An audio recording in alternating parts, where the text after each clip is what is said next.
10% మంది మరణాలు కూడా సంభవిస్తున్న క్రమం కూడా మనం చూస్తూ ఉన్నాం. దీన్ని దృష్టిలో పెట్టుకొని ఇవాళ కేవలం ఉచిత పరీక్షలు నిర్వహించడమే కాదు, నిర్వహించిన తర్వాత సస్పెక్టెడ్ కేసెస్ 3 to 4% వస్తున్నాయి. దాంట్లో మళ్ళీ కన్ఫర్మేటరీ టెస్టుల కోసం పంపించాలా, హయ్యర్ హెల్త్ ఫెసిలిటీస్ పంపించాలా. అందుకని ఈ ప్రివెంటివ్ ఆంకాలజీ యూనిట్స్ని ప్రతి మా దగ్గర ఉంటున్న జీజీహెచ్లు ఏముంటున్నాయో రాష్ట్రంలో వాటిలో ప్రివెంటివ్ ఆంకాలజీ యూనిట్స్ పెట్టి దాంట్లో మళ్ళీ ఒక స్పెషల్ బ్రాండింగ్ పెడుతూ ఎవ్రీ ట్యూస్డే థర్స్డే కూడా కన్ఫర్మేటరీ టెస్టులు చేయడమే కాకుండా ఒక స్పెషల్ బ్రాండింగ్ 222 పేరుతో బ్రాండింగ్ కూడా చేసి క్యాన్సర్ కన్ఫర్మేటరీ టెస్టులు వస్తున్న కోసం ఎక్కువ కాలం వేచి ఉండాల్సిన పరిస్థితి రాకుండా వారిని ఆదుకునే దిశగా కూడా ఇవాళ ఒక పటిష్టమైన వ్యవస్థను ఏర్పాటు చేస్తున్నాం.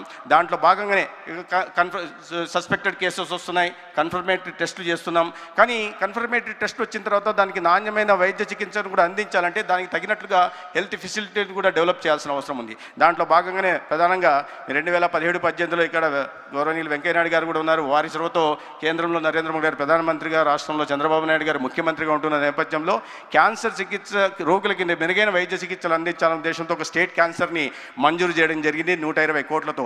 ఒక సంవత్సరం తర్వాత అది ఆగింది. తర్వాత 5 సంవత్సరాల పాటు ఆ క్యాన్సర్ సెంటర్ రాలేదు, సాకారం కాలేదు. నేను ఇక్కడ విమర్శలు చేయట్లేదు, కానీ ఇటువంటి చాలా అవసరమైన, అత్యవసరమైన, అతి ముఖ్యమైన విషయంలో ప్రభుత్వాలు నిర్వహిస్తున్న నిర్లిప్తత కానీ నిర్లక్ష్యాన్ని మాత్రం ఖచ్చితంగా నిందించాల్సిన అవసరం ఉంది. కూటమి ప్రభుత్వం వచ్చిన తర్వాత గౌరవనీయ ముఖ్యమంత్రి గారు చంద్రబాబు నాయుడు గారి ఆదేశాల మేరకు 1 సంవత్సరంలోనే ఆ స్టేట్ క్యాన్సర్ సెంటర్ని 120 కోట్లతో పూర్తి చేయడం జరిగింది. దాంట్లో కావాల్సిన సిటీ సిమ్యులేటర్ కానీ బ్రాకీథెరపీని కూడా ఏర్పాటు చేసుకోవడం జరిగింది. అదేవిధంగా కడప సెంటర్ని కూడా ఒక కాంప్రహెన్సివ్ క్యాన్సర్ సెంటర్ కూడా ఏర్పాటు చేశాం. విశాఖపట్నంలో కూడా లెవెల్ 2 క్యాన్సర్ సెంటర్ని కూడా ఏర్పాటు చేసుకోవడం జరిగింది. కావాల్సిన సిటీ సిమ్యులేటర్స్తో కూడా ప్రధానంగా గుంటూరులో L1 క్యాన్సర్ సెంటర్గా గుంటూరు తయారు చేయడం జరిగింది. సిటీ సిమ్యులేటర్స్ కాకుండా లినాక్ మిషన్స్ మాత్రమే కాకుండా పెట్ స్కానర్ కూడా ఇక్కడ ప్రత్యేకంగా పెమసాని గారు కూడా నేను ఈ విషయంలో ధన్యవాదాలు చెప్పాల్సింది. ఎందుకంటే ఈ CSR యాక్టివిటీ కింద నాట్కో సంస్థ వాళ్ళు పెద్ద ఎత్తున నిధులు సమకూర్చి భవనాన్ని నిర్మించడమే కాకుండా ఈ నిర్వహణ బాధ్యత కూడా వారు చేపడితే ప్రభుత్వం వైపు నుంచి మేము పెట్ స్కానర్ని లినాక్ మిషన్ ఒకటి ఇస్తే ఇంకో లినాక్ మిషన్ని కూడా వారు CSR యాక్టివిటీ కింద తీసుకురావడం జరిగింది. ఒక L1 క్యాన్సర్ సెంటర్గా గుంటూరుని ఇవాళ తయారు చేయడం జరిగింది. దీంట్లో ఇది మాత్రమే కాకుండా 23 డే కేర్ క్యాన్సర్ సెంటర్ని కానీ పాలియేటివ్ క్యాన్సర్ సెంటర్ మీద కూడా ప్రధానంగా దృష్టి సారించి ఇవాళ రాష్ట్రంలో క్యాన్సర్ బారిన పడిన వారికి ఈ అతి ఖరీదైన చికిత్సను కూడా అందించే దిశగా ప్రయత్నాలు చేస్తున్నాం. 25 లక్షల దాకా కూడా ఇవాళ NTR వైద్య సేవ నుంచి చికిత్సలు అందిస్తున్నాం. ఈ క్యాన్సర్ ఎంత తీవ్రంగా పరిణమించిందంటే 2000 రాష్ట్ర విభజన జరిగినప్పుడు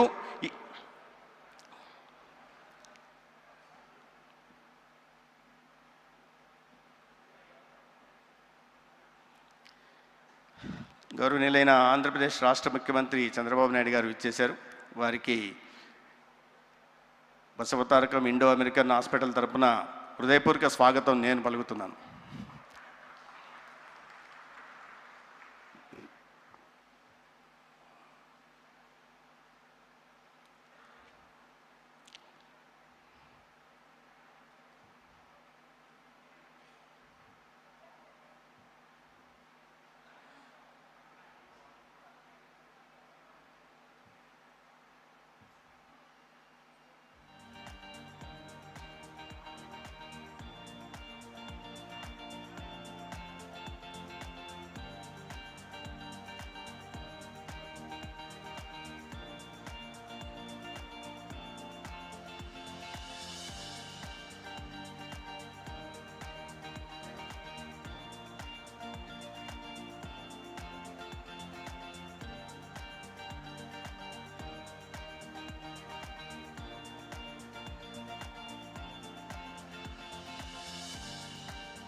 బాలకృష్ణ గారు అనుమతిస్తే నేను కొనసాగిస్తాను.